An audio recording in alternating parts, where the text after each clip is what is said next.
তাহলে আমরা সেই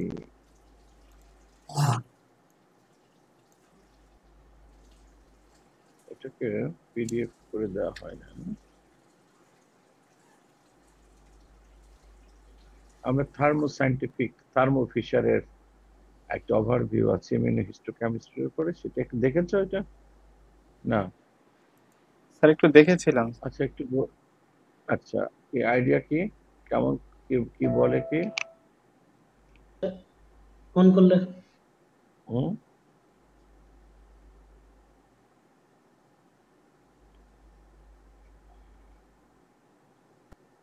কোনটা বলো তো, কি কি কি বলে, আইডিয়া কি বলে?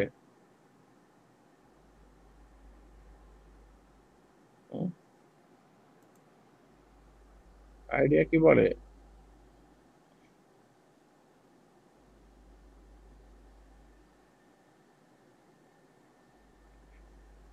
খবর নেই। আচ্ছা আমরা একটু হোয়াইট বোর্ডে যাব, হোয়াইট বোর্ডে গিয়ে একটা প্রিলিমিনারি ধারণা দিই। সেটা হলো, প্রিলিমিনারি ধারণাটা কি?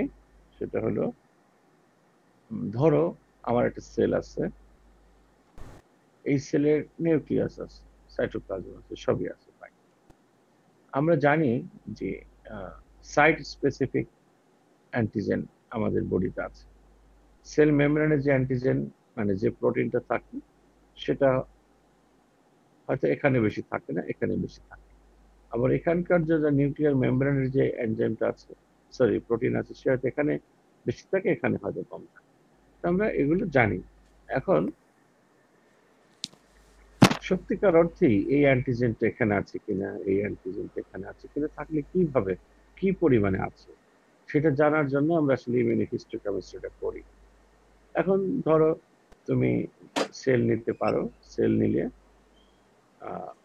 এটা একটা প্যাকেট ডিশ, এখানে একটা স্লাইড রাখলে, সেল এখানে রেখে দিলে, সেল গ্রো হলো, সেল ভরে গেল, ওকে ফরসিবলি তুমি প্যাকেট স্লাইডটা তুলে নিলে, এখানে সেল অনেকগুলো আছে। এখন এই কভার স্লিপ, সরি এই স্লাইড যেটা আছে সেটা কেমিক্যালি তোমার প্রলেপ দেওয়া থাকে, ফলে এই সেল যখন এখানে গ্রো করে তখন সে সঙ্গে আটকে যায়। তার মানে আটকে গেলে ফাইন, এখন তুমি এটাকে ভালো মতো ক্লিন করে নাও, এবং এখানে তুমি যদি ফর্মালডিহাইড দ্বারা ট্রিটমেন্ট দাও তাহলে সে সেলগুলো আরো সুন্দরভাবে ফিক্স হয়ে যাবে। ফিক্স হয়ে গেল, আমাদের সেল ফিক্সেশন শেষ। এরপরে তোমার কি করতে হবে, সেলের তোমার যে কি বলা হয় আরো কিছু টুকটাক প্রবলেম থাকে, যে ধরো এটা আমরা পড়বো যে যদি অ্যান্টিজেন না বেরোয় তাহলে কি করতে হবে, একটু হিট করতে হবে। যদি রেজাল্ট না পাওয়া যায় তাহলে কিছু কিছু ট্রিটমেন্ট আছে, সেটা দেখবো। তাহলে আমি যদি সরল কথায় বলে ফেলি, সেল এখানে বাইন্ড করলো, সেল মেমব্রেনকে তুমি তুলে নিবে, তুলে নেওয়ার পরে আমরা এখন কি করব, এই ধাপে আমাদের কাছে সেই যে অ্যান্টিবডি আছে, সেই অ্যান্টিবডির যে অ্যান্টিজেনকে আমরা দেখতে চাই তার স্পেসিফিক অ্যান্টিবডি এখন এখানে দিব, সে বাইন্ড করবে, ওয়াশ করে ফেলে দিব, আনবাউন্ড গুলো চলে যাবে, সেকেন্ড অ্যান্টিবডি আবার দিব, সেকেন্ড অ্যান্টিবডির ফার্স্ট অ্যান্টিবডির সঙ্গে বাইন্ড করবে, এখানে একটা এনজাইম ট্যাগ করা থাকবে, সেই এনজাইমটা কি করবে, আমার কেমিক্যালি হোক বা কালার তৈরি করে হোক আমার লেভেলিং বুঝাবে যে হ্যাঁ আমার এইখানে এই পরিমাণে সেল আছে। তাহলে এই যে সেলের কোন অর্গানেলে কোন প্রোটিন আছে, বা যে পরিমাণ থাকার কথা সে পরিমাণ আছে কিনা, বা কোনো অ্যাবনর্মালিটি আছে কিনা, দেখা গেল আমি ধারণা করলাম সেলের মেমব্রেনে এই প্রোটিনগুলো থাকবে, কিন্তু যখন স্টেইন করলাম মানে অ্যান্টিবডি দিয়ে টেস্ট করলাম, তখন দেখা গেল যে এই প্রোটিনের আধিক্য এখানে বেশি, এখানে কমে গেছে। তার মানে দিস ইজ অ্যান অ্যাবনর্মালিটি। এটাও বোঝা যায় যে সেলের ভিতরে সে নর্মালি আছে, নাকি সেলের ভিতরে কোনো অ্যাবনর্মালিটি জেনারেট করতেছে আমার স্পেসিফিক প্রোটিনের এগেইনস্টে, তখন ইমিউনোহিস্টোকেমিস্ট্রি দ্বারা তুমি সেটা জানতে পারো। এটা হলো তোমাকে মাথায় ইনিশিয়াল সেট আপ, যেটা দ্বারা তুমি আইডিয়াটা চিন্তা করতে পারবে যে হ্যাঁ ওইটাই হচ্ছে। এখন আমরা চলে যাব এই ওয়েবসাইটের এই হিস্ট্রিটাতে।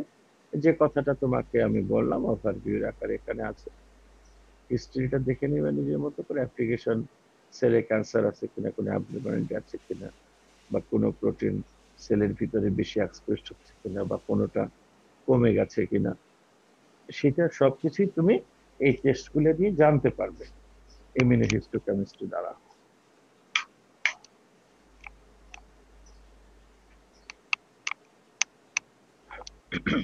এখন দিস ইজ দ্য অ্যাপ্লিকেশনস। তো আরো কিছু অ্যাপ্লিকেশনস আছে বায়োটেকনোলজির বিভিন্ন, যেমন গুরুত্বপূর্ণ কিছুর মধ্যে, আচ্ছা এখানে তেমন কিছু নাই। বায়োটেকনোলজির আছে অ্যান্টিজেনকে তুমি টেস্ট করতে পারবা, অ্যান্টিবডিকেও ইচ্ছা করলে করতে পারবা। ওকে, দিস ইজ এ ইমেজ। তুমি যদি আমরা যে কোনো সেলকে বা কোনো টিস্যুকে টার্গেট করে বা কোনো একটা অ্যান্টিজেনকে টার্গেট করে যদি দেখতে চাই যে প্রোটিনটার আসলে লোকেশন কোথায়, যেমন ধরো এখানে করেছে হিউম্যানের স্কিন ক্যান্সার, স্কিন সেল নিয়েছে, সেটার HDSC4 প্রোটিনটাকে দেখেছে আর কি পরিমাণে আছে। তার মানে this is the skin cell. Skin সেলের দেখো যে প্রোটিনটা কোথায় কোথায় আছে, আপারের দিকে বেশি, নিচের দিকে তত নাই, হালকা হালকা আছে না। তো এই যে একটা প্রোটিনের লোকেশন কোথায় আছে নর্মালি বা অ্যাবনর্মালি, সেই জিনিসটা জানা যায়। এবং এটা যদি জানা যায়, ধরো যদি স্কিনে ক্যান্সার থাকতো, এই প্রোটিন এটা নর্মাল ধরো, আর যদি এটাকে এইদিকে বেশি পাওয়া যেত আর এদিকে কম পাওয়া যেত, তার মানে তুমি ধরে নিচ্ছ যে এই প্রোটিনটার কোনো একটা অ্যাবনর্মালিটি রয়েছে। সো যদি কোনো ড্রাগ থাকে, অথবা ইউ ক্যান ইনফ্যাক্ট ড্রাগ, যে ড্রাগটা কি করতে পারে এই প্রোটিনকে এদিকে মুভ করতে বাধা দিবে, এদিকে থাকতে কিছু বাধ্য করবে, ফলে আমরা রিমেডিটা আশা করতে পারি। This is another sort of imaging. তুমি যাকে টার্গেট করবে, যেমন ধরো যে এটা IC detection of the cytokeratin 18 in human colon carcinoma tissue. এটা হলো হিউম্যান কোলন। আমরা যদি আমাদের ইন্টেস্টাইনকে কোলনকে কেটে ফেলি, so this is the tube. তো ক্যান্সার হয়েছিল, যার স্যাম্পল, সেখানে কোলন ক্যান্সার হয়েছিল, টার্গেট ছিল সাইটোক্যারাটিন 18। সাইটোক্যারাটিন 18 কে তারা দেখেছে। ইউজুয়ালি এই কালার গুলো ব্যবহার করা হয় অ্যান্টিজেনের এগেনস্টে। যেমন ধরো তারা কোনটা টার্গেট করেছে আমি পড়িনি, রেড কালার হলে রেড কালার, ব্লু কালার হলে ব্লু কালার, ঠিক আছে। তারা এইভাবে দেখো ইমেজটা কিভাবে ফুটে ওঠে, শুধুমাত্র এটা কিছু দ্বারা করা হচ্ছে, ইমিউনোহিস্টোকেমিস্ট্রি দ্বারাই সম্ভব। ফাইন, আমরা বেসিক কথাটায় চলে যাব। একটা এখানে এদের যে কথাটা আছে যে পাবলিকেশন কোয়ালিটি ইমেজ, আসলে প্রত্যেকটা রিসার্চ করা হয় ফাইনালি ছবিটা, যদি তোমার ছবিটা যদি ছবির মতো না হয়, তুমি এটাকে কোথাও পাবলিশ করতে পারবে না। এবড়ো থেবড়ো একটা ছবি হবে না, তোমার ক্লিয়ার একটা ইমেজ আসতে হবে, সেই ক্লিয়ার ইমেজের মাধ্যমে তুমি ক্লিয়ার প্রমাণ করতে পারবে যে আমার এই প্রবলেম হয়েছে। সো আমরা যদি রিসার্চের কথা যদি ধরে নেই, তাহলে রিসার্চের প্রথম শব্দ পাবলিকেশন কোয়ালিটি ইমেজ বা ডাটা, সেইটা যদি আমি করতে চাই তাহলে আমাকে কি করতে হবে, 5টা ধাপ বেসিক্যালি সম্পন্ন করতে হবে। Sample preparation, antigen retrieval, background blocking, target detection and sample visualisation. এটা হলো এই সেন্সের কথা।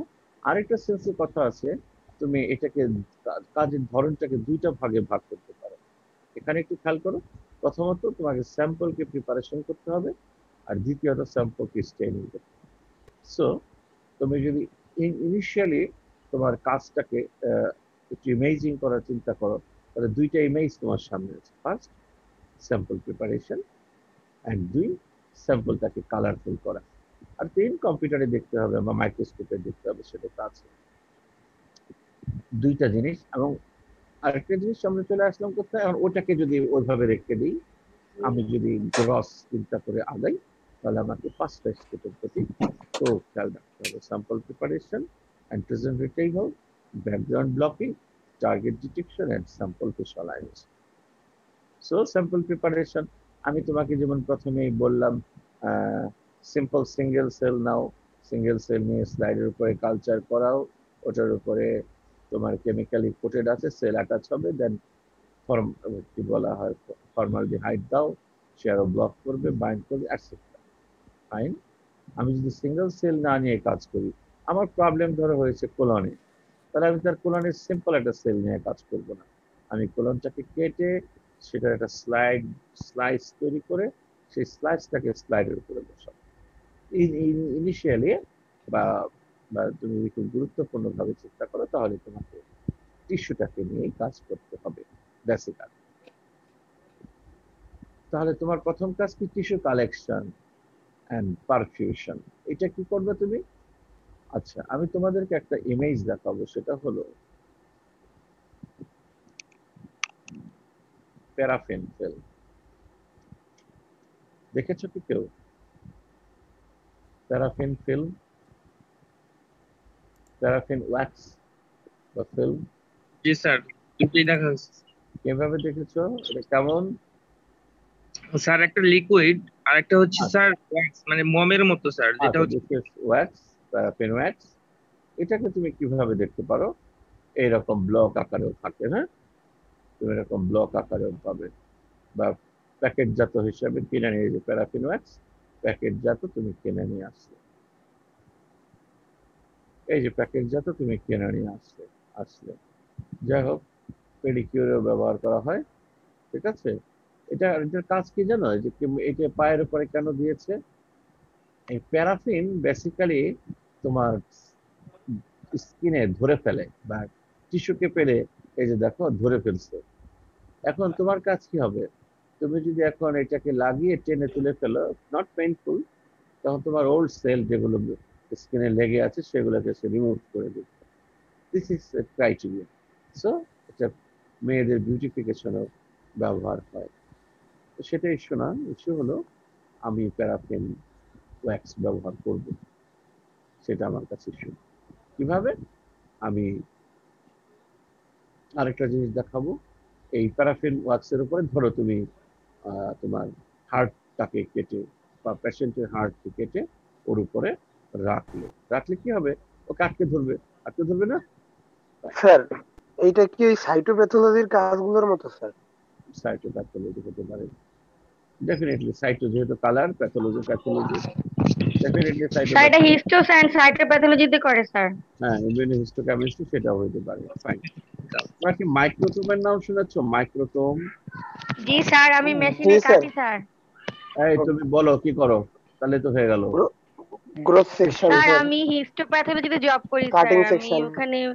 হ্যাঁ, হ্যাঁ মিস, স্যার, প্রথমে টিস্যুটা প্রসেসিং হয়, দেন ওটা হচ্ছে কিছুটা যে কি করো? আমরা প্রথম ফার্স্ট টাইম টিস্যুটাকে আমরা প্রিজার্ভ করি হচ্ছে ফরমালিনে, দেন ওটাকে আমরা গ্রস দেই, গ্রস দিয়ে ক্যাসেটে নেই।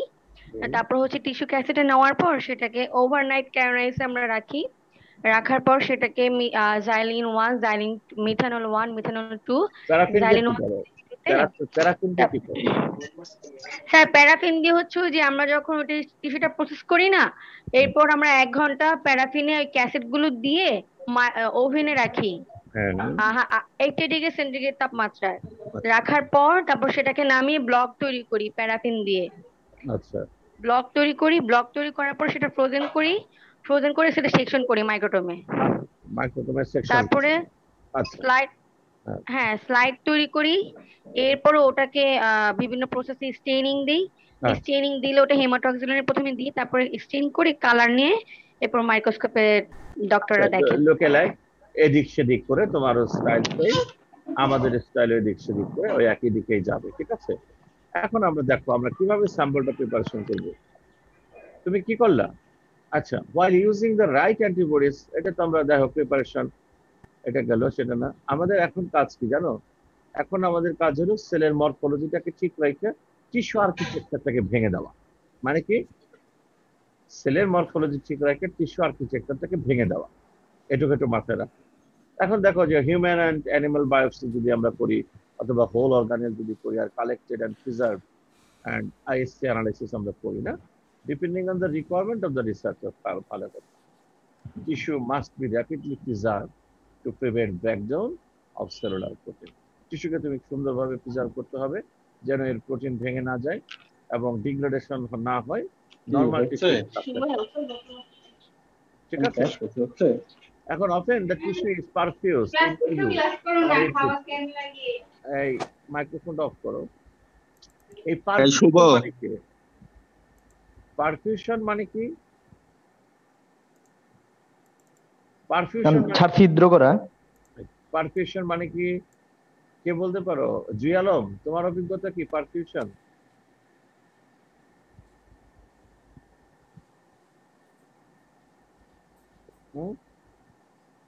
করেই না পারফিউশন, করো না।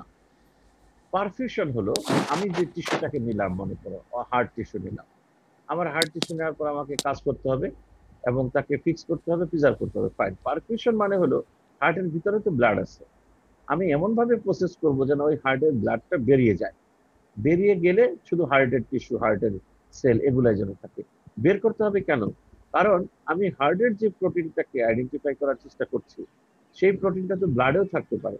এখন দেখা গেল যে আমি যখন স্টেনিং করবো তখন ওই ব্লাডের অ্যান্টিজেনও বিভিন্ন জায়গায় থেকে আমার স্টেনিংটাকে তো অন্যভাবে নিতে পারে, ইমেজটা অন্যরকম হতে পারে। এই জন্য তোমাকে কি করতে হবে? পারফিউজ করে তোমার ভিতর থেকে ব্লাডটাকে বের করে দিতে হবে। এটা হলো একটা মূল কথা, যেন ব্লাড না থাকে। আর এই পারফিউশন করতে গেলে কি হবে? আমরা জানি সেল সেল যুক্ত হয়ে টিস্যু হয়, সেল সেলের যে সংযুক্তি সেগুলো কেটে যাবে, সেগুলো কেটে যাবে, ফলে কি হবে? ইন্টারসেলুলার মানে ইন্টারসেলুলার যে স্পেস সেগুলো কাটা পড়বে এবং ওই লাইন দিয়ে ব্লাডটা বেরিয়ে আসবে, ঠিক আছে? এবং তারপরে তুমি পানি দিয়ে হোক বা অন্যান্য স্যালাইন দিয়ে হোক, সেগুলো দিয়ে ভালো করে ওয়াশ করে তুমি পুরো ব্লাডটাকেই রিমুভ করে ফেলবে এবং তোমার ডেফিনেটলি টিস্যুটা কালেকশন হলো এবং পারফিউশন হয়ে গেল। তোমাকে পারফিউশন করতে হবে, ঠিক আছে? এই কথাটা তুমি মাথায় রাখবে সিরিয়াসলি, যে we have to perfusion first. এখন আসো টিস্যুটাকে ফিক্সেশন করতে হবে। টিস্যুটাকে কার সঙ্গে ফিক্সেশন করবা? মোস্ট টিস্যুস ফিক্সেটিভ আর বিভিন্ন কেমিক্যালস আছে না, most tissues fixatives chemically cross-links protein and or reduce protein solubility। কি করে? সে যে টিস্যু ফিক্সেটিভ যেগুলোকে আমরা ব্যবহার করব কেমিক্যাল গুলো, তারা কি করে? তারা তোমার যে কাজটা করে, প্রোটিন প্রোটিনের মধ্যে একটা ক্রস লিঙ্ক ঘটায়। যেমন chemical protein, chemical protein, chemical protein, এই ধরনের একটা ক্রস লিঙ্ক ঘটবে। অ্যাজ এ রেজাল্ট কি হবে? প্রোটিন গুলো ওয়াটারের মধ্যে সলিউবল হবে না। দ্যাট মিনস তুমি বলতে পারো যে অ্যান্টিজেন গুলাকে তুমি আটকে ফেললা, তাকে মাস্কিং করে ফেললা, লম্বা সময়ের জন্য হতে পারে, এবং তুমি যেভাবেই ফিক্সেশন করো না করো হতে পারে, অসুবিধা নেই, এবং অল্প সময়ের জন্য হতে পারে, তাতে টিস্যুর সেলের কোনো সমস্যা করবে না। Therefore, right fixation method must be optimized based on the application and the target antigen to be studied।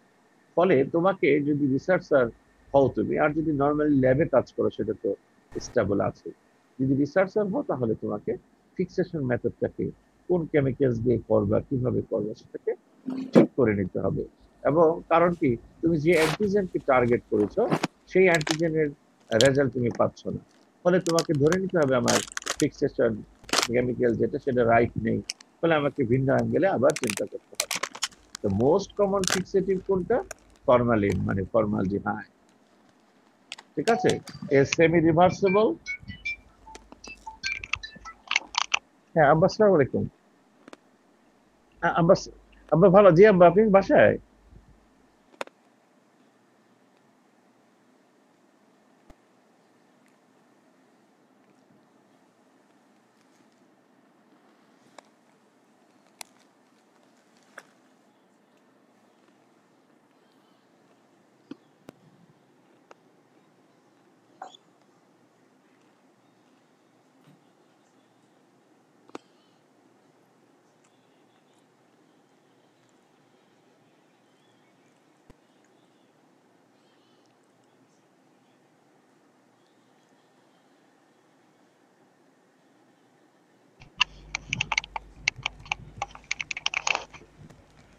হ্যাঁ, তাহলে কি কথাটা বললাম? তাহলে তোমার মোস্ট কমন যে ফিক্সেটিভ কেমিক্যালস ব্যবহার করা হয় সেটা হলো formalin. Semi reversible, semi reversible মানে কি? বাইন্ড করলে সে একদমই আবার আনবাইন্ড হয় না, কিছুটা হলো থেকে যায়।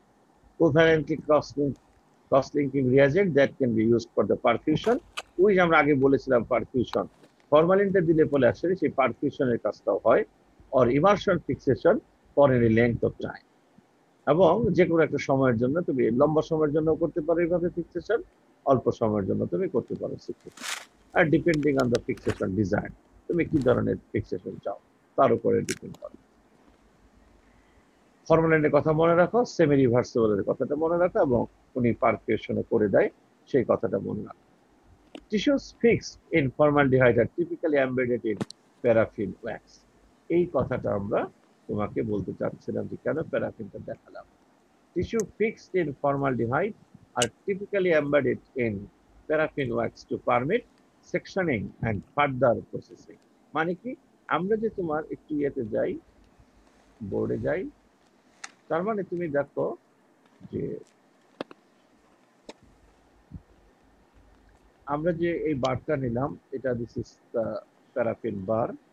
প্যারাফিন বারটা নিলা তুমি, এর উপরে ধরো হার্ট মাসলটা রাখলা, প্যারাফিন দিয়ে তো তুমি কাজ করলাই, তারপরে তুমি কি করলে প্যারাফিন দিয়ে কাজ করলা, এবং দেখো আমরা প্যারাফিনকে দেখিয়েছি সে খুব স্ট্রংলি লেগে থাকে না, তার মানে আমার টিস্যুকে সে ধরে রাখবে।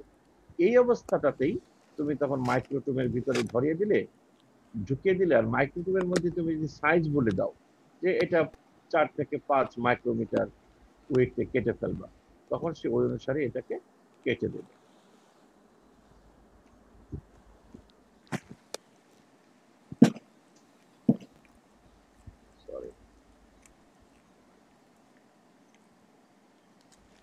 কেটে দিল। এখন তাহলে কি দাঁড়ালো, আমি টিস্যুকে যেভাবে ফিক্স করলাম তাহলে পদ্ধতিটার নাম কি দাঁড়ালো, ফরমালিন ফিক্সড প্যারাফিন এমবেডেড। সংক্ষেপে তুমি একে বলবে FFPE। তাহলে তোমার টিস্যুটা ফিক্সেশন হলো কি দ্বারা, ফরমালিন ফিক্সড প্যারাফিন এমবেডেড, এই দ্বারা তুমি সেটা করলাম। ফরমালিনের কাজটাকে আমরা আগেই বলেছি, ফরমালিন টিস্যুর ভিতরে প্রোটিনে প্রোটিনে ইন্টারাকশন করাবে এবং ফরমালিন পারফিউশন করে দেবে, এবং প্যারাফিন কি করবে, জাস্ট এমবেড করে দেবে, মানে তোমাকে আটকে ধরবে। তার মানে তাহলে টোটাল জিনিসটা কি দাঁড়ালো, paraffin fixed perfusion embedded. Although formaldehyde is the most commonly used fixative, আমরা জানি, তবে আদার প্রসেসও আছে। অ্যাসিটন দিয়ে তুমি এই কাজটা করতে পারো, মিথানল দিয়ে তুমি এই কাজটা করতে পারো, তবে ডিপেন্ড করবে তোমার প্যারাফিন দিয়ে তুমি প্রথমে চেষ্টা করবে এবং ফরমালডিহাইড দিয়ে চেষ্টা করবে। যদি ফেইল করো বা তুমি তোমার অ্যান্টিজেন দেখতে না পাও, দেন তুমি অ্যাসিটন অথবা মিথানল যে কোনো একটা দিয়ে চেষ্টা করো। Generally use of these alternative fixatives depends on how the target antigens react to fixation in the first place. আমরা এই কথাটাই বললাম যে কিভাবে রিঅ্যাকশন করে তার উপর ডিপেন্ড করে তুমি অল্টারনেটিভ ফিক্সেটিভ গুলোকে নিবা।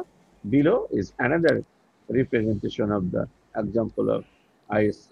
আমরা এটা দেখেছিলাম এই যে FFP তে P21 প্রোটিনকে আমরা দেখেছিলাম, এটা কোলন ক্যান্সারে, হিউম্যান কোলন ক্যান্সারের এই যে মাঝখানে যেটা তুমি দেখতে পাচ্ছ যে P21 এর এক্সপ্রেশন এখানে তো বেড়ে গেছে, এই টিউমার হয়েছে, আবার ওই যে বাড়তেছে, আবার এইখানে বাড়তেছে, আবার দেখো সে ধীরে ধীরে এদিকেও চলে আসছে। তার মানে P21 হলো সেল সাইকেল রেগুলেটর। যদি সেটা এক্সপ্রেশন করে এক্সেস, তাহলে এখানে সেলের গ্রোথ বেড়ে যাবে। এখানে দেখো P21 এর এক্সপ্রেশন অনেক বেশি। তাহলে এটা জাস্ট একটা উদাহরণ দেখিয়েছি। টিস্যু এমবেডিং, ওই যে ওই কথাটা মনে রাখো, আমরা এমবেডিং করেছিলাম কি দিয়ে, প্যারাফিন শীট গুলা দিয়ে না, প্যারাশিট বার গুলা দিয়ে। তো formalin fixed tissue samples are usually embedded in paraffin, আমরা কথাটা আগে বলছি, to maintain their natural state and tissue structure. যখন তুমি প্যারাফিনের সঙ্গে একদম ফিক্স আটকে দিবা, তখন টিস্যু যে অবস্থায় ছিল একদম সেই অবস্থায় থাকবে, বা সেলের যে আকার আকৃতি যা ছিল ওইভাবেই থাকবে। ডিউরিং লং টার্ম স্টোরেজ, তুমি সেটা লং টার্ম স্টোরেজ করলেও একইভাবেই থাকবে। Such samples and the sections prepared from them are usually referred, একই কথা আবারও বলছে না, formalin fixed paraffin embedded materials. Okay, samples which are too sensitive for their chemical fixation or the solvents used to remove the paraffin can be and encased in a cryogenic embedding materials and then snap frozen in liquid nitrogen. যদি তোমার এই যে আমরা chemical fixation করার পরে যদি দেখি যে আমার যে সলভেন্ট গুলো ব্যবহার করতেছে যেমন টু সেন্সিটিভ, যে প্যারাফিনকে রিমুভ করতে হবে না, আমাদের করতে হবে। রিমুভ করার জন্য আমরা কিছু কেমিক্যালস ব্যবহার করব, যেমন জুয়ালম বলছে জাইলিন, আমরা দেখবো জাইলিন আসবে। এখন জাইলিন দেওয়ার ফলে প্যারাফিন রিমুভ হলো, কিন্তু দেখা গেলো তুমি যে অ্যান্টিজেনকে দেখতে চাচ্ছ সেটা দেখতে পাচ্ছ না। তাহলে কি, তার মানে তুমি এইভাবে প্রিজার্ভ করতে পারবে না সেলকে। এই জন্য এই ধরনের প্রিজার্ভেশন যেটা আসছে সেটা হলো ক্রায়ো প্রিজার্ভেশন। ক্রায়ো প্রিজার্ভেশন মানে কি, তুমি সেলকে কোথায় রেখে সরাসরি কোনো একটা টিউবের মধ্যে ঢুকিয়ে বা সের মধ্যে ঢুকিয়ে কোথায় রাখবে, লিকুইড নাইট্রোজেনের ভিতরে রেখে দেবে, এটাকে বলা হয় ক্রায়ো প্রিজার্ভেশন। এখানেও সেলের শেপ বা টিস্যুর শেপ এটা পরিবর্তন হয়ে যাবে না, লম্বা সময় তুমি সেটাকে প্রিজার্ভ করতে পারবে, more than maybe 5 years. Thin slices of these frozen tissue samples are sections in a cryostat এবং এদের সেকশন ফ্রিজিং মাইক্রোটোপ। এটাও ক্রায়োস্ট্যাট একটা মেশিন, তুমি তার মাধ্যমে আবার কি করতে পারো, ফ্রোজেন স্যাম্পল গুলাকে স্লাইস করতে পারো। ট্রান্সফার টু স্লাইডস, স্লাইডস ওখানে কেটে তুমি স্লাইডে আনো and then dried to preserve morphology, এবং আবার সেটাকে একটু শুকাও যেন মরফোলজিটা, সেলুলার মরফোলজি বা টিস্যু মরফোলজি, মরফোলজি মানে কি আকার আকৃতি, সেগুলো যেন ঠিক থাকে। Such sections are prepared to as frozen or cryo sections, এবং এই ধরনের সেকশন গুলোকে বলা হয় ক্রায়ো সেকশনস। এটা এমবেডিং নিয়ে কথা বললো, দুই ধরনের এমবেডিং তুমি করতে পারতেছো। এখন হলো সেকশনিং এন্ড মাউন্টিং। সেকশনিং এন্ড মাউন্টিং, এই যে আসল কথায় যাচ্ছে যে তুমি কিভাবে প্যারাফিন ফিক্সড টিস্যুটাকে সেকশন করবা। আমরা তো আগেই বলেছি প্যারাফিন ওয়্যাক্স এর মধ্যে তুমি টিস্যুটাকে রাখলা, আগে সেটাকে ফরমালিন দ্বারা ট্রিট করা আছে, এখন ফরমালিন পারফিউশন করে রেখে দিছো, ফাইন। এইটুকু পূর্বের কথারই জের, নতুন কোনো কথা না। এখন দেখো এইখানে আসো, এই যে এফএফপি টিস্যুস, তোমার কাছে যে টিস্যুটা এখন আছে সেটা এফএফপি টিস্যুস আর usually cut into sections as thin as 4 to 5 micrometer with a microtome। আমরা তোমাকে মাইক্রোটোমের ছবিটা দেখতেছি, ক্রায়ো মাইক্রোটোম দেখাই নাই, ওটা আরেক ধরনের মেশিন, আর মাইক্রোটোম আরেক ধরনের machine. These sections are then mounted onto the mountain, মানে কি উঠিয়ে দাও, যেমন গাড়িতে ওঠা বা মাউন্টের উপর, পর্বতের উপর ওঠা, সেটাও মাউন্টিং। দ্যাট মিনস তুমি এখন এই টিস্যুটাকে কাটা হয়ে গেল, দেন সেই টিস্যুটার স্লাইডসটাকে কি করো, এবার গ্লাস স্লাইডের উপরে নাও। এই গ্লাস সাইড আবার কোটেড করা আছে টিস্যু অ্যাডহেসিভ দ্বারা, সেখানেও একটা কেমিক্যালস কোটিং আছে। এটার সংক্ষেপ নাম হলো এপিটিএস। পলি এল লাইসিন দ্বারাও সেটাকে কোট করা যায়, যে কোনো একটা দিয়ে তুমি কোট করতে পারো, ঠিক আছে। আর both of which, এই দুইজনই both of which leave amino groups on the surface of the grafts to which the tissue adheres, এবং এই দুইটাই তোমার ফ্রি অ্যামাইনো গ্রুপের সঙ্গে কোন রকম ইন্টারফেয়ার করে না, ঠিক আছে। তারা শুধু গ্লাস স্লাইডের সঙ্গে আটকে রাখে অন্য অংশটা। ইন পাস্ট অ্যান্ড নাও, পূর্বে এবং বর্তমানে ইফ নেসেসারি, যদি দরকার, slides can be coated with actual adhesive. যেমন কি অ্যাকচুয়াল অ্যাডিসিভ, যদি তোমার আরো ঝামেলা হয় এই অ্যাডিসিভ গুলো দেওয়াতে, তাহলে তুমি এর সঙ্গে ইনক্লুড করতে পারো জেলাটিনকে, এ গ্যালবুমিনকে এবং এলমার্স গ্লু, এগুলো দিয়েও তুমি কাজ করতে পারো। After mounting the sections are dried, তুমি এটাকেও ড্রাইড করতে হবে, মাইক্রোওভেনে নিয়েও করতে পারো, ওভেনেও করতে পারো, এবং এতে কি হবে, প্যারাফিন মাইক্রোওভেনের কারণে কি হয়ে যাবে, ডিপ্যারাফিনাইজেশন হয়ে যাবে। এখন যে কথাটা, হ্যাঁ স্যার, আমরা যে টিস্যুটাকে প্যারাফিনে রাখতেছি, এই প্যারাফিনে রাখলে স্যার আসলে এখানে কিসের জন্য রাখতেছি, মানে এটা কি কাজ করে প্যারাফিনটা? প্যারাফিনটা আসলে তোমার এই ফিক্সেটিভ যে ফিক্সেশনের জন্য বেসিক্যালি তুমি করতেছো। এখন ধরো, যেমন ধরো তুমি যখন কোনো কিছু দিয়ে কাট করতে যাবে, ধরো তুমি যদি একটা কাচের মধ্যে নিয়ে যন্ত্রের মধ্যে ঢুকাও, তোমাকে সিম্পল বলি কই, আচ্ছা আমরা আবার একটু,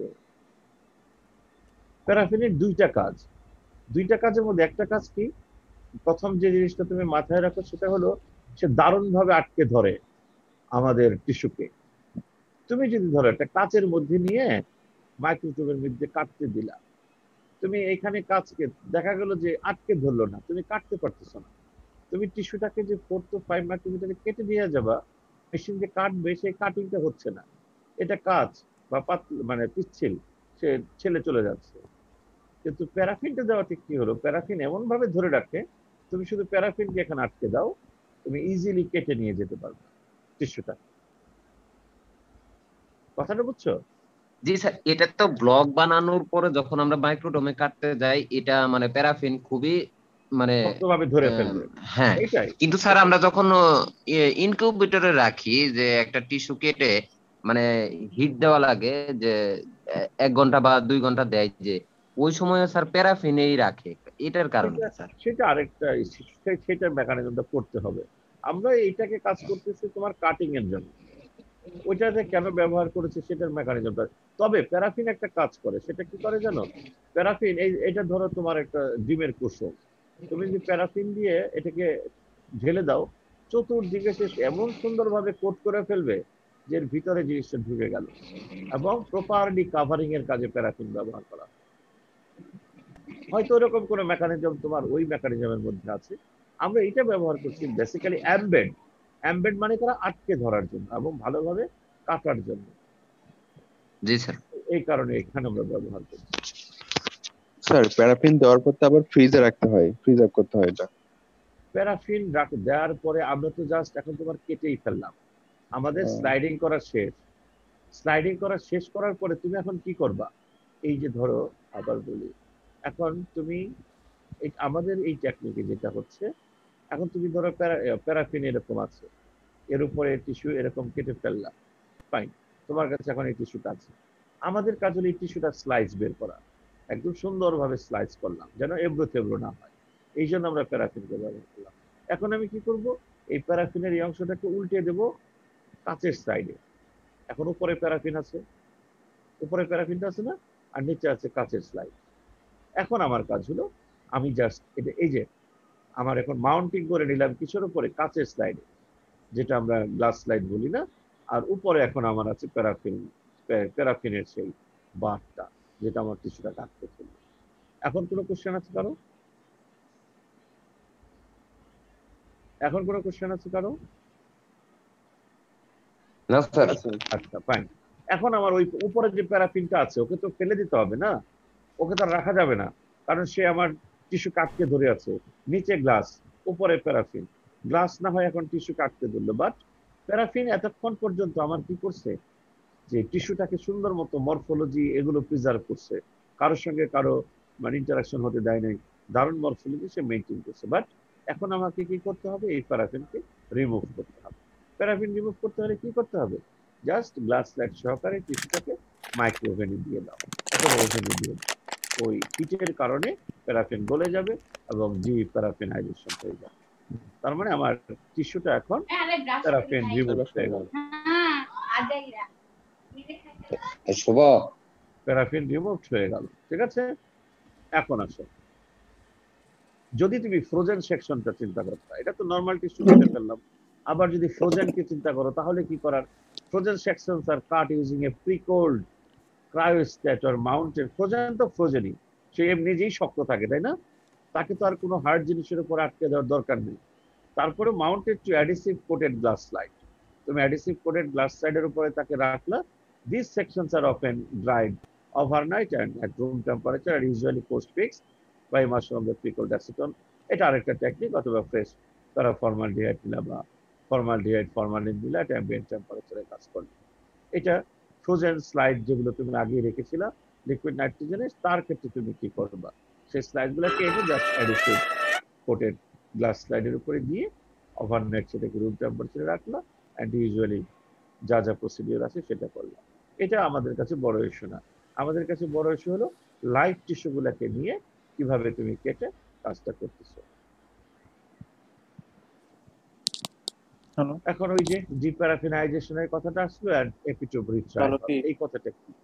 এপিটোপ রিট্রাইভাল সবসময় যে এপিটোপ রিট্রাইভাল লাগে তা না, এটা অপশনাল। তবে যেহেতু লাগে মাঝে মাঝে, তাই করে নেই। সেটা হলো যে না কি প্যারাফিন ইন কথা বল FFP sections must be completely remove করতে হবে। ইফ কোনো কথা ডিফিরাফিনাইজেশন নাই। ইজ নট হ্যাঁ কমপ্লিট, যদি সেটা কমপ্লিট না হয় তাহলে কি করবে? দেখা গেল যে সেই টার্গেট অ্যান্টিজেন গুলাকেই কভার করে রাখছে প্যারাফিন গুলা। যদি টার্গেট অ্যান্টিজেন কভার থাকে তাহলে অ্যান্টিবডি ওখানে বাইন্ড করতে পারবে না, আর অ্যান্টিবডি যদি বাইন্ড না করে তাহলে তুমি কালার ওখানে দেখতে পাবে না। তাহলে প্যারাফিনাইজেশনটা ডিপ্যারাফিনাইজেশনটা এই কারণে গুরুত্বপূর্ণ।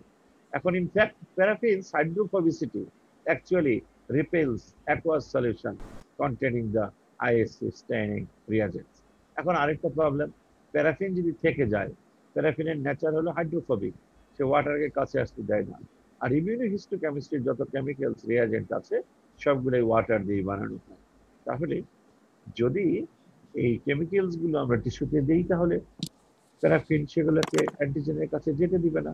তাহলে আমরা এখন করছি কিন্তু যে হ্যাঁ প্যারাফিন স্যার, এখানে যদি প্যারাফিনটা থাকে তাহলে কি ওই যে যখন মানে স্টেনিং করা হয় সেক্ষেত্রে কি কালার কি হবে না, মানে কারণ প্যারাফিন ঢেকে রাখে।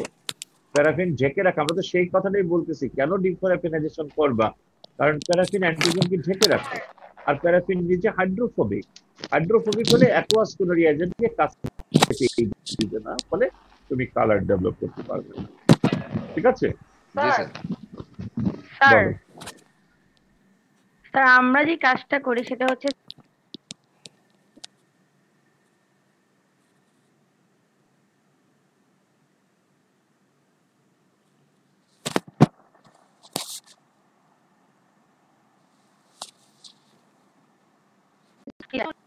হান্ড্রেড পার্সেন্ট 90% দেওয়ার পর দেন কি আমরা হেমাটোসালিন দিই, দেওয়ার পরে তখন তার ওটা কালার নেয়, নিলে এটা ওয়াটার ওয়াশে দিলে তখন আস্তে আস্তে যে প্রসিডিউরটা আমরা করি ওটা করলে কালার আসে।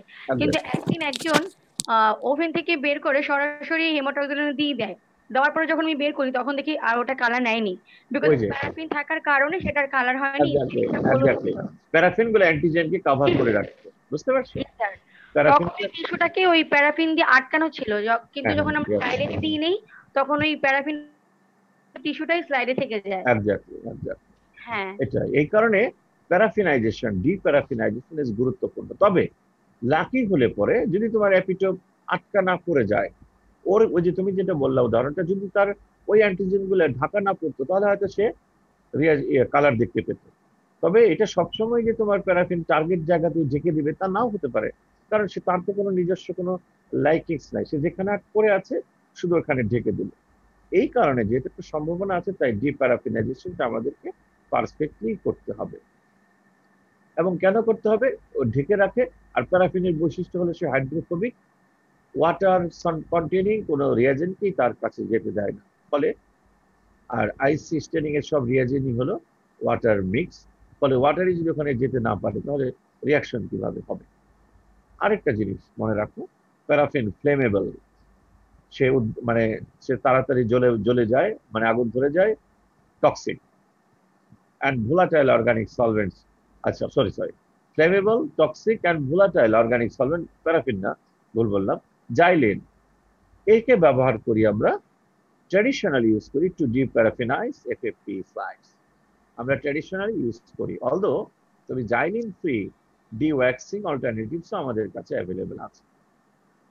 এটা মাথায় রাখুন, কিভাবে করে সেটা যদি প্রসিডিউর আছে ধীরে ধীরে তোমরা জেনে যাবে। আমরা জাস্ট এখন ইনার স্টোরিটা করতেছি যে কি কি করতে হবে। Formaldehyde fixation generates methylene Bridges, যদি তুমি ফর্মালডিহাইড দিয়ে ফিক্সেশন করো generates methylene Bridges that covalently cross-links proteins in tissue samples. These bridges can mask antigen. এই যে ব্রিজিংটা করে দিচ্ছ না মিথাইলিন ব্রিজ, এই মিথাইলিন ব্রিজও কি করতে পারে? অ্যান্টিজেনকে ঢেকে দিতে পারে, অ্যাপিটোপকে ঢেকে দিতে পারে। যদি অ্যান্টিজেন বা অ্যাপিটোপ ঢেকে পড়ে যায় তাহলে তখন অ্যান্টিবডি বাইন্ড করবে না। তাহলে কি হবে? অ্যাজ এ রেজাল্ট তোমার FFP sections typically require treatment designed to unmask or retrieve the antigen epitopes prior to study। তাহলে তোমাকে কি করতে হবে? অবশ্যই তোমাকে এমন একটা ট্রিটমেন্ট এখন দিতে হবে যেন অ্যান্টিজেন বেরিয়ে আসে। কিন্তু তোমার ফর্মালডিহাইড তো ব্যবহার করতেই হবে ফিক্সেশনের জন্য, তাই না? আমরা তো দেখছি মানে ফর্মালিন যেটা ফর্মালডিহাইড ব্যবহার করতে হবে। তাহলে এখন তুমি কি করবা? সব সময় যে তোমাকে ফেইল রেজাল্ট দিবে তা না, এখন তোমাকে যেটা করতে হবে সেটা হলো তুমি বিভিন্ন উপায় করতে পারো। তার মধ্যে একটা উপায় হলো বিভিন্ন বাফার নিতে পারো, বিভিন্ন পিএইচ এর বাফার নিতে পারো, সেখানে তুমি ডুবাতে পারো, সেটা দিয়ে ট্রিট করতে পারো, হিট দিতে পারো, হতে পারে তোমার অ্যান্টিজেন রিট্রিভাল হয়ে গেল। তার মধ্যে একটা popular heat liver antigen can also retrieve by digesting tissue sections with proteolytic enzymes. তুমি এই বন্ডিংটা ভেঙে দিতে পারো ক্যাপসিন দিয়ে, ট্রিপসিন দিয়ে, প্রোটিনেসকে দিয়ে।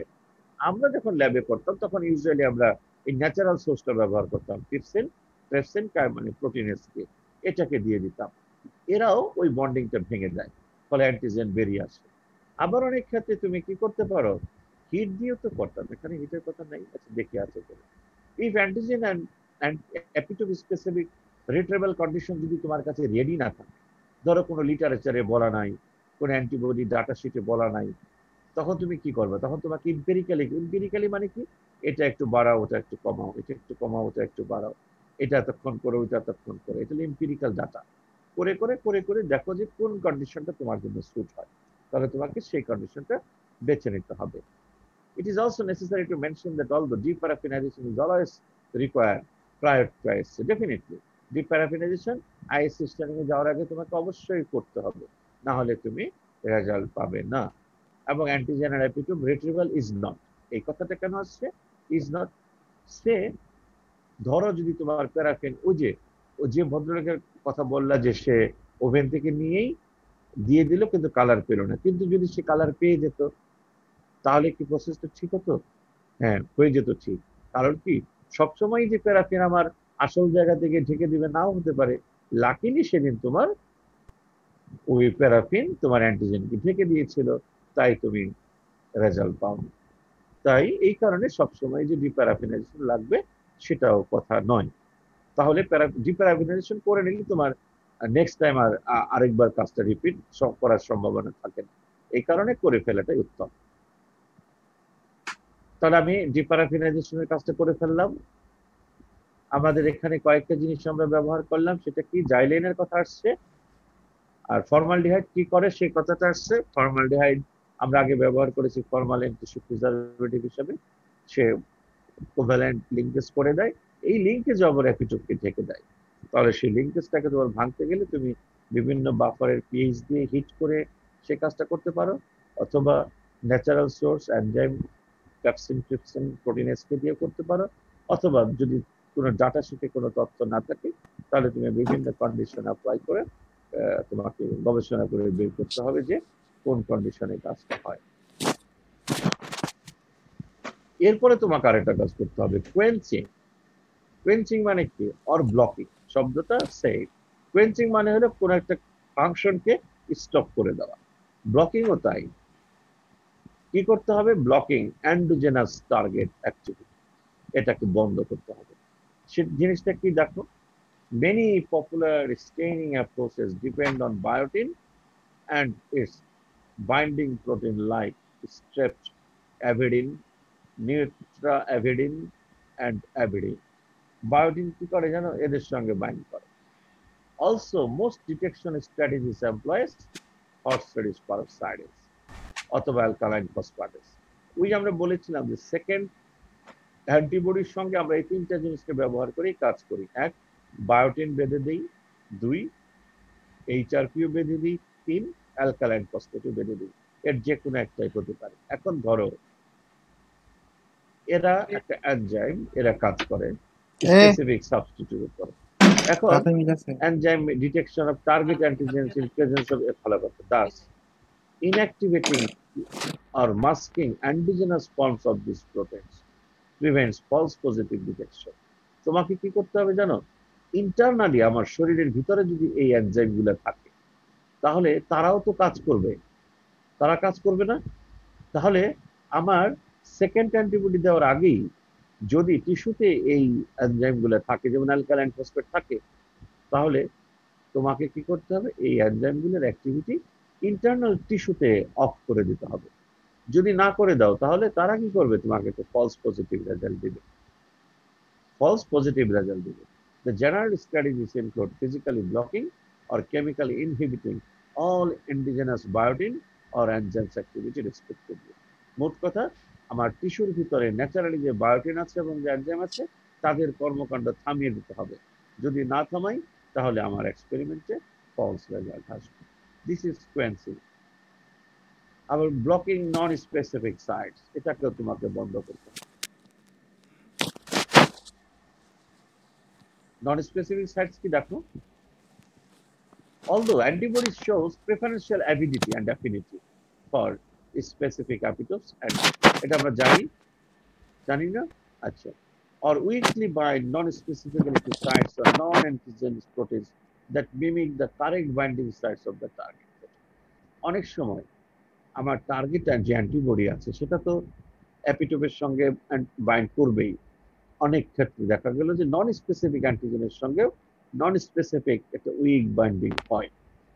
In the context of antibody mediated antibody detection, যদি আমরা সেইটাই যাই, non specific binding process, high background staining, তখন দেখা যাবে যে আমার যে প্রোটিনের সিগন্যাল একটা পাওয়ার কথা আমি 20টা সিগন্যাল পাচ্ছি। কারণ কি, ওই যে নন স্পেসিফিক বাইন্ডিং হয়ে ওখানে অ্যান্টিবডি রয়ে গেছে। তাহলে এখন আমাকে কি করতে হবে, সেটাকে রিডিউস করতে হবে। টু রিডিউস ব্যাকগ্রাউন্ড স্টেনিং, ঠিক আছে, any other immune stain application prior to staining, the samples are incubated with buffer that blocks the non-specific sites. তাহলে তোমাকে অবশ্যই সেটা, এবং সিম্পল, এখানে তুমি কি করবে জানো, বিএসএ মোবাইল সিরাম অ্যালবুমিন দিয়ে চুবাই দাও, অথবা আমাদের স্কিম মেইল যেটা আছে এটা দিয়ে চুবাই দাও। চুবাই দিলেই কি হবে, এই নন স্পেসিফিক সাইট গুলা বন্ধ হয়ে যাবে। ইউজুয়ালি আমরা যখন এটা ইয়েতে দেখবো, ওয়েস্ট ইলাইজাতে দেখবো, সেখানেও দেখবো আমরা নন স্পেসিফিক সাইট গুলাকে বন্ধ করতেছি।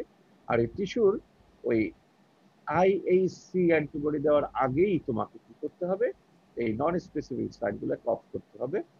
Just simple mobile serum albumin দিয়েও করা যায়, অথবা স্কিম মেল দিয়েও করা যায়, জেলাটিন দিয়েও করা যায়, অথবা আরো কোনো জেন্টাল সারফেক্টেন্টস আছে সেগুলো দিয়েও করা যায়।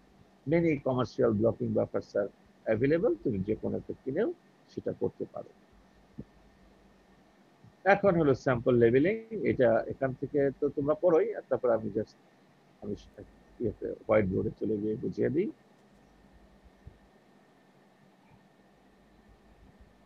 স্যার, বলো। একটা কোশ্চেন ছিল জাস্ট জানার জন্য। হ্যাঁ বলো বলো। স্যার, আমরা যখন মানে ওই যে প্যারাফিনটা মানে সরানোর জন্য, রিমুভ করার জন্য যে আমরা মাইক্রো ওভেনে রাখতেছি, এটা যদি স্যার আমরা মানে এই রিয়াজেন্ট গুলা যে মানে আমরা যেমন এএফডি স্টেনিং এ কার্বন ফক্সিন ইউজ করি, যে হিট করে সেলের ওয়ালটা ভাঙার পরে মানে কালার নেয়, এইভাবে কি প্যারাফিন সরানো পসিবল স্যার? হিট করে রিয়াজেন্ট গুলা যদি দেই, তুমি কোনটা দিয়ে, এখন সেটা তোমাকে গবেষণা করে বের করতে হবে এ পসিবল অর নট। কারণ যদি পসিবল থাকতো এরাও ব্যবহার করতো। ওই যে এইটাই তো তোমার রিসার্চ, সবসময় যে তোমার হিটিং এই করবা বা জাইলিন দিয়ে করবা নাও হতে পারে, বা ওই যে স্পেসিফিক বাফার পিএইচ কে চেঞ্জ করে করতে পারো। তোমার হিটিং ওই যে ওরা তো অপশন বলেছেই, তুমি ভ্যারিয়াস বাফার পিএইচ কে এদিক ওদিক করেই কাজটা করতে পারো। তুমি এখন রিসার্চ করে যদি অল্টারনেটিভ মেথড করতে চাও সেটা করতে পারো, সমস্যা নাই, ঠিক আছে। এখন আমরা যেটা আসলাম স্টেনিং এ চলে আসছি। ফাইন, আমার টিস্যু এখানে আছে, যা যা করার করে দিয়েছি, ডিপ্যারাফিনাইজেশন করেছি, সব কিছু করেছি, ক্লিন একটা স্লাইড আমার কাছে আছে। এখন আমার বেশি কোনো কাজ না, আমি এখন যে অ্যান্টিজেনকে দেখতে চাই তার প্রাইমারি অ্যান্টিবডি এখানে দিব, জাস্ট মাইক্রোপিপেট দিয়ে তুমি এর উপরে দিয়ে দাও, ভালো করে দিয়ে দাও, মিশবে। তুমি অপেক্ষা করো কিছুক্ষণ, একটু ইনকিউবেশন হবে, বা তুমি এখানে হয়তো একটু টেম্পারেচারের কথা বলবে বা রুম টেম্পারেচারের কথা বলবে, যেটাই বলো, তোমার বাইন্ডিংটা হয়ে গেল। বাইন্ডিংটা, অথবা অনেকেই করে কি, এই প্রাইমারি অ্যান্টিবডির সলিউশনের মধ্যেই এই স্লাইডটা চুবিয়ে দেয়। তাহলে ধরো এখানে প্রাইমারি অ্যান্টিবডির সলিউশন আছে, স্লাইডটা এখানে চুবিয়ে দিলা, ঠিক আছে, এখানে এটা আছে, এরপর তুমি হালকা শেক করলা, সেখানেও বাইন্ডিং হয়। যে প্রসিডিওর তোমার যে ল্যাবে চলে সেটাই ফলো করো, ফাইন। তারপরে তুমি কি করো, বাইন্ডিং হওয়ার পর তুমি এটাকে ভিগোরাস রিলস করো তুলে, মানে একদম ট্যাপের মধ্যে ধরো, মানে আনবাউন্ড অ্যান্টিবডি গুলো এখান থেকে চলে যাবে, শুধুমাত্র বাউন্ড অ্যান্টিবডি গুলো এখানে থাকবে। তুমি সেম ভাবে আবার সেকেন্ডারি অ্যান্টিবডি যার গায়ের সঙ্গে আইদার বায়োটিন আছে, অথবা হর্সেডিস পারক্সাইডেজ আছে, অথবা অ্যালকালাইন ফসফেটেজ আছে, যে কোনো একটা আছে, সেই সেকেন্ড অ্যান্টিবডির সলিউশন বানিয়ে এবং এটাকে আবার চুবিয়ে রাখো। তাহলে কি হবে, এখন এর সঙ্গে সেকেন্ডারি অ্যান্টিবডি বাইন্ড করবে। তারপরে তুমি আবার ট্যাপ ওয়াটারে ভিগোরাস টেক করো, শেক টেক করার পরে তুমি সেটাকে সুন্দর করে মানে এর ভিতর থেকে একটু কি বলো এই টেবিলের মধ্যে ক্লথের মধ্যে হিট করে করে ওয়াটার বা জলীয় অংশটাকে ওখান থেকে সরিয়ে ফেলো। সো তোমার এটা আস্তে আস্তে রুম টেম্পারেচারে ড্রাই করতে পারো, অথবা কোনো স্পেসিফিক কন্ডিশন যদি বলে সেই টেম্পারেচারে হিট করে তুমি ড্রাই করতে পারো। তোমার এখন মোট কাজ কি, এই primary antibody incubation and secondary antibody incubation হয়ে গেল। যখন হওয়ার পরে দেন তোমার আবার কাজ আছে, দেন তুমি এখানে এটার শেষের দিকে যাবে। যদি তুমি যাই নাও, তুমি যদি ধরো হর্স রেডিশ পারক্সাইডাস নাও, তাহলে একটা কেমিক্যালস আছে, সেই কেমিক্যালসটা দিলে পরেই সে তোমার কালারফুল ওখানে একটা সলিউশন তৈরি করে দেবে। আবার যদি তুমি অ্যালকালাইন ফসফেটস নাও, ওর জন্য একটা সাবস্ট্রেট আছে, সেও কাজ করবে বায়োটিনের সঙ্গে। ইদানিং যেটা করেছে সেটা করে কি জানো, ইদানিং যেটা করেছে সেখানে আর এই এনজাইম টেনজাইম চেক করে না, সেখানে সোজা কথা এই সেকেন্ডারি অ্যান্টিবডির সঙ্গে ডিরেক্ট কালার ট্যাগ করে দিচ্ছে, ক্রোমোফোর, ব্লু, গ্রিন, রেড।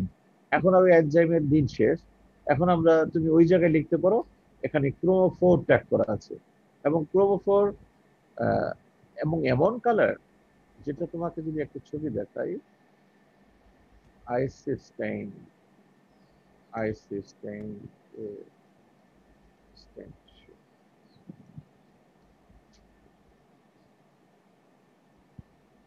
সে এখন এগুলো ধরো মান্দার তেমনই ধরো এই যে একটা টিস্যু, এটা একটা ন্যাচারাল কাজ, হ্যাঁ, জেনুইন কাজ। এখন এটা কিন্তু ক্রোমোফোর দিয়ে করেছে, এখানে 4টা কালার। এখন আমি যে জাপানে করে এসেছিলাম ওদেরটা ছিল 4টা কালার, আমি শুনে আসছি যে এখন 6টা কালার ইউজ করা যায়। আমাদের আইসিডিডিআরবিতেও তারা 4টা কালার ব্যবহার করে। এখানে কয়টা কালার, লাল, নীল, হলুদ, ওরা 3টা কালার দিতে করেছে। এখন 6টা কালার পর্যন্ত ব্যবহার করা যায়। তাহলে বুঝতে পারছো, মানে তুমি 6টা অ্যান্টিজেনকে দেখতে পারবা এট এ টাইম। তার মানে কালার কি আছে দেখো, এগুলো ক্রোমোফোর দিয়ে করেছে। সো আমরা এইচআরপি বা এটার কথা না বলে ক্রোমোফোরের কথা বলতে পারি। যদি তুমি ক্রোমোফোর ইউজ করো তাহলে দেখো ওই যে তোমার ইন্টারনাল যে সরি অ্যান্টিজেনকে ব্লক করতেই হবে, কারণ অ্যান্টিবডি তো ওখানে বাইন্ড করাতে হবে। তাহলে ফাইনালি আমাদের যে কাজটা আসছে সেটা হলো, যাই হোক, যদি তুমি এনজাইম দাও তাহলে সাবস্ট্রেট দিয়ে রিঅ্যাকশন করাবে, দেন তুমি সেখানে কালার পাবে। কালার পাওয়ার পরে কয়েক ধরনের মাইক্রোস্কোপ আছে, সেটা হলো fluorescent microscopy, confocal microscopy, light microscopy. তুমি যে কোনো মাইক্রোস্কোপি দিয়ে সেটা করতে পারো, তবে কনফোকাল মাইক্রোস্কোপি দিয়ে করলে পরে তখন তোমার ইমেজ গুলো এতটাই ক্লিয়ার এবং এতটাই ট্রান্সপারেন্ট যে সেগুলো আসলেই দেখার মতো। আর লাইট মাইক্রোস্কোপি বা অন্য মাইক্রোস্কোপিতে তত না, কিন্তু কনফোকাল মাইক্রোস্কোপিতে ভিজুয়ালাইজেশন সুপার ক্লিয়ার। এগুলো সবই তুমি কনফোকাল মাইক্রোস্কোপি। কনফোকাল মাইক্রোস্কোপি অত্যন্ত কস্টলি, যার কারণে সব জায়গায় সেটা অ্যাভেলেবল না, ঠিক আছে। তবে তুমি যে 3 ধরনের মাইক্রোস্কোপিতে কাজটা করতে পারো। Ultimately this is immunohistochemistry. তাহলে এটুকু নিয়ে কারো কোনো কথা,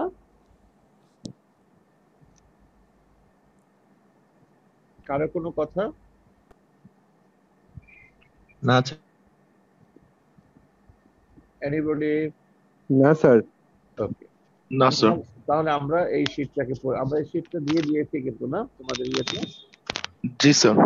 ক্লাসরুমে দিয়ে দিয়েছি। ওকে, তাহলে এখন আমরা আবার কি করব, সিলেবাস এরপরে কি আছে, এরপরে কি আছে? স্যার স্যার আজকে এটাই থাক স্যার। কি বল, স্যার এটা হজম করে নেই স্যার। শেষ হবে না তো? স্যার আজকে স্যার স্যার অনেক আজকেরটাই পড়া অনেক স্যার। পড়া স্যার। আজকে তো অনেক পড়া। মিড পরীক্ষা কবে? মিড হলো স্যার 27 27 তারিখ তারিখ স্যার। থেকে মনে হয়। আচ্ছা 27 তারিখ থেকে, এই জন্য ক্ষমা করে দিলাম, নাহলে পড়াতাম। আচ্ছা, গত ক্লাসে আমি কি কি যেন টেকনিক্যাল কয়েকটা জিনিস করতে বলেছিলাম তোমাদের, আমি ভুলে গেলাম কেন? কে কে আছে? সবাই চলে গেছে না? কৃপা কোথায়? কৃপা নাহিদ আছে। ওকে, তাহলে কারো কোনো কোশ্চেন নেই?